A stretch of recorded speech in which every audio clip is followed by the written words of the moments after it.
सभी के लिए बेहद बुरी खबर आई। यूक्रेन के 2 ट्रेनर जेट आपस में टकरा गए और इस हादसे में यूक्रेन के 3 पायलटों की मौत हो गई है। ज़ेलेंस्की दुखी है क्योंकि यही वो पायलट थे जो अमेरिका वाले जेट फाइटर F-16 की कमान संभालते थे। F-16 के यूक्रेन पहुंचने में जो सबसे बड़ी रुकावट है वो राजनीतिक, सामरिक या कूटनीतिक नहीं है, बल्कि काबिल पायलटों की कमी है। उनकी कमजोर अंग्रेजी है क्योंकि अभी तक यूक्रेन सोवियत दौर के विमान इस्तेमाल करता आया है और F-16 एक अमेरिकी फाइटर जेट है।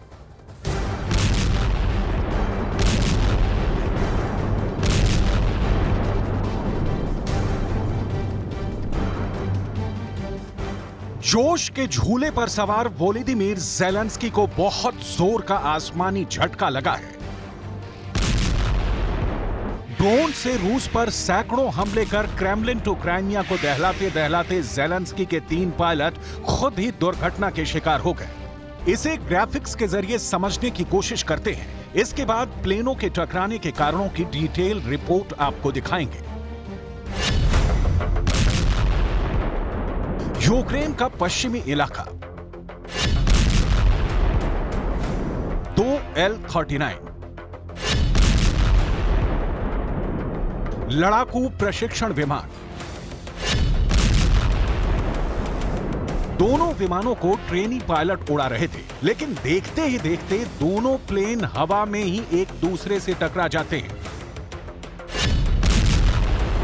फिर जबरदस्त धमाके की आवाज के साथ दोनों प्लेन जमीन पर आ गिरते हैं। पूरे यूक्रेन में खलबली मच गई है। यूक्रेन के एयरफोर्स के हाथ पांव फूल गए कि आखिरकार 2 प्लेनों की टक्कर हुई कैसे। फिलहाल इसका जवाब किसी के पास नहीं है, बस संवेदना के शब्द हैं, जिसे ज़ेलेंस्की ने मारे गए पायलटों के परिवार को कहे। आप भी सुनिए। Вчора у небі над Житомирщиною сталася катастрофа. 3 льотчиків загинули. Серед них Андрій Пільщиков, позивний Джуз, український офіцер, один з тих, хто дуже допомагав нашій державі. Дуже. Мої співчуття рідним та близьким, усім, хто знав хлопців. Триває розслідування того, що сталося. Деталі говорити зарано. Звичайно, будуть з'ясовані всі обставини. Звичайно, Україна ніколи не забуде кожного, хто захищав вільне небо України. अब आते हैं उन सवालों पर जिसका जवाब नाटो की एयरफोर्स भी ढूंढ रही है। यह दुर्घटना उस वक्त हुई है जब कहा जा रहा है कि आज अगर यूक्रेन के पास ट्रेंड पायलट होते तो F-16 की डिलीवरी अब तक हो गई होती। लेकिन उसके पहले प्लेनों की टक्कर पर 4 बड़े सवाल। हवा में क्यों हुई यूक्रेन के 2 जेट फाइटर की टक्कर? क्या पायलटों की गलती से यूक्रेन ने खो दिए लड़ाकू विमान? L-39 ट्रेनी विमानों में हो गई थी तकनीकी दिक्कत या रूस के एयरफोर्स ने की थी साजिश? इन चारों सवालों का जवाब एक एक कर डिटेल में दिखाएंगे, लेकिन उसके पहले यूक्रेन के एयरफोर्स की वो ताकत जिसे लेकर ज़ेलेंस्की आजकल बड़े आश्वस्त दिख रहे हैं, मॉस्को पर हमले कर रहे हैं। क्या हुआ था हवा में उस वक्त जब 2 विमान टकराए? साजिश या सिर्फ दुर्घटना या पायलटों में प्रशिक्षण की कमी? तलाशेंगे हर एक जवाब, लेकिन उसके पहले यूक्रेन की छोटी सी किंतु शक्तिशाली जेट फाइटर्स की ताकत देख लीजिए। 22 फरवरी 2022 को युद्ध की शुरुआत के वक्त यूक्रेन 70 लड़ाकू विमानों के साथ मैदान में उतरा। यूक्रेन के इन लड़ाकू विमानों में सोवियत काल का MiG-39 और Su-27 शामिल हैं। युद्ध के दौरान ही यूक्रेन को पोलैंड और स्लोवाकिया से 2 दर्जन के करीब MiG-39 हासिल हुए थे। लेकिन 1.5 साल के युद्ध में वो वक्त कभी नहीं आया कि यूक्रेन के लड़ाकू विमान कुछ बड़ा कर सकें, क्योंकि रूस के सामने 70 एयरक्राफ्ट्स का बेड़ा होने के बावजूद यूक्रेन एयरफोर्स की ताकत में रूस के सामने कहीं नहीं टिकता। यही वजह रही कि युद्ध में यूक्रेन ने अपने 2/3 लड़ाकू विमानों को खो दिया। मतलब यूक्रेन के पास कई लड़ाकू विमान हैं, लेकिन ज्यादातर सोवियत काल के बने हुए हैं। यूक्रेन को घातक रूसी मिसाइल और ड्रोन हमलों से बचाने में मदद करने के लिए आधुनिक लड़ाकू विमानों की जरूरत है। इसलिए यूक्रेन लंबे समय से F-16 की मांग कर रहा है, जिसकी अपडेट रिपोर्ट आपको दिखाएंगे।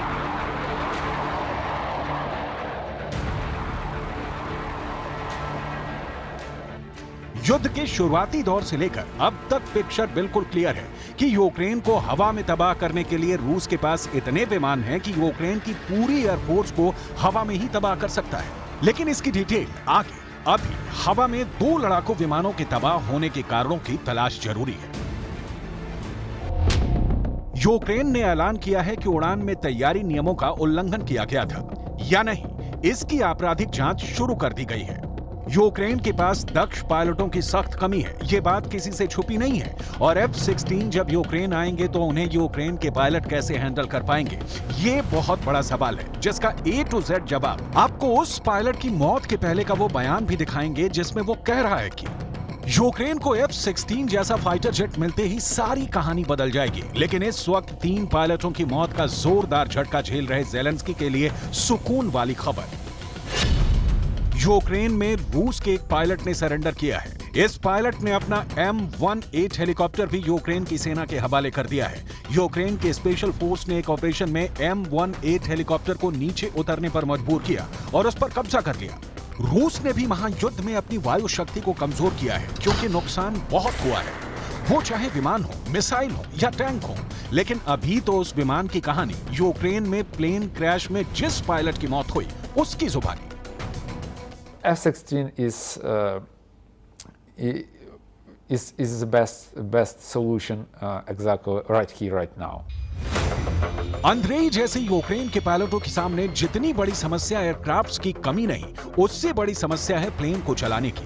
ये पायलट विमान उड़ाने में, वो भी लड़ाकू विमान, बहुत ज्यादा ट्रेंड नहीं है। यही कारण है कि मई की शुरुआत में अमेरिका के राष्ट्रपति जो बाइडेन ने F-16 देने को कहा, लेकिन अगस्त निकला जा रहा है और अभी ऐलान ही हो रहे हैं कि नीदरलैंड से, डेनमार्क से, नॉर्वे से 61 F-16 विमान यूक्रेन को मिलने जा रहे हैं। लेकिन उससे पहले इसे उड़ाने के लिए यूक्रेन के पायलटों को ट्रेनिंग दी जा रही है। ट्रेनिंग का आलम क्या है, उसकी डिटेल रिपोर्ट देखिए।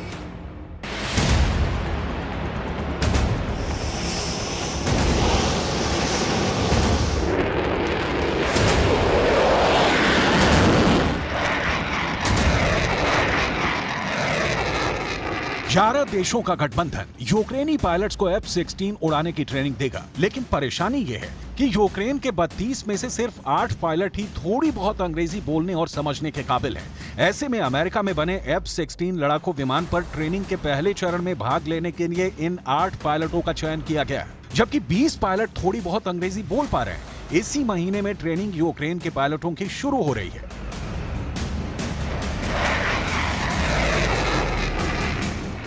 F-16 लड़ाकू विमान कैसे भूचाल ला सकता है, इसके बारे में जानने से पहले अमेरिका की वो मंशा जान लीजिए कि ज़ेलेंस्की इस फाइटर जेट से क्या क्या कर सकते हैं।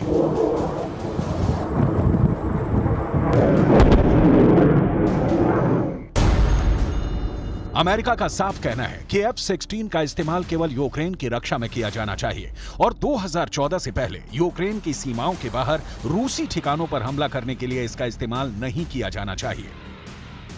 तो ज़ेलेंस्की जिस F-16 को लेकर इतने जोश में दिख रहे हैं, वो F-16 आने के बाद क्या कर पाएंगे, ये देखना बेहद दिलचस्प होगा। अभी तो ज़ेलेंस्की उम्मीद की नाव पर सवार है, पश्चिमी देशों की ताकत के तबादले पर इतरा रहे हैं। ज़ेलेंस्की को सुन लीजिए, आगे बताएंगे F-16 लड़ाकू विमानों की मार, धार, प्रहार और परमाणु बम बरसाने वाली विनाशक शक्ति के बारे में। На сьогодні вже більше 20 держав приєдналось до декларації Групи 7 щодо безпекових гарантій Україні. Наша команда працює далі.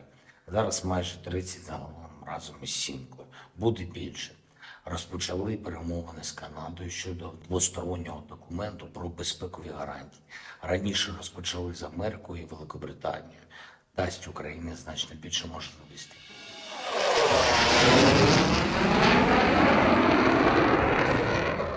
F-16 की गिनती दुनिया के सबसे भरोसेमंद और सुरक्षित लड़ाकू विमानों में होती है। इसे अमेरिकी कंपनी लॉकहेड मार्टिन ने बनाया है। अमेरिका ने 1973 में इस विमान का प्रोडक्शन शुरू किया था। दिसंबर 1976 में इसने पहली उड़ान भरी थी। हालांकि इससे पहले ऑपरेशनल उड़ान जनवरी 1979 में हुई थी। दुनिया भर में 25 से ज्यादा देशों के पास F-16 विमान है। पाकिस्तान के पास भी F-16 है।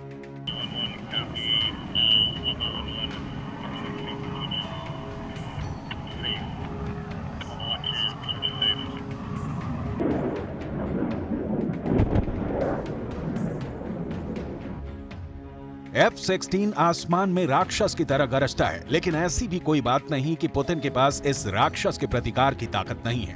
पुतिन करारा जवाब देंगे, लेकिन ये जवाब तो तब आएगा जिस दिन यूक्रेन का कोई ट्रेंड पायलट F-16 लेकर रूस के खिलाफ हमला करेगा। भविष्य के इस सवाल का जवाब वक्त देगा। उससे पहले तो F-16 से जुड़ी हर जानकारी आपको भी जरूर रखनी चाहिए। F-16 की लंबाई 15 मीटर, चौड़ाई 9.45 मीटर और ऊंचाई 5 मीटर है। यह 15,235 किलोमीटर की ऊंचाई तक उड़ान भर सकता है।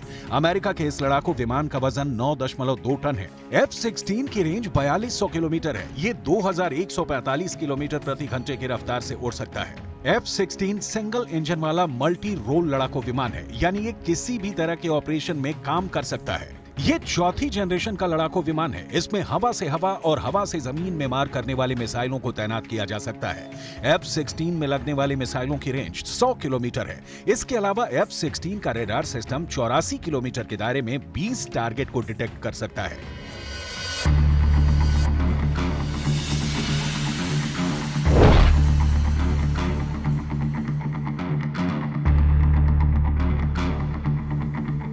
F-16 की सारी शक्ति का इस्तेमाल कोई दमदार और बेहद काबिल पायलट ही कर पाएगा, और इसके लिए फिलहाल ट्रेनिंग का काम शुरू होना है।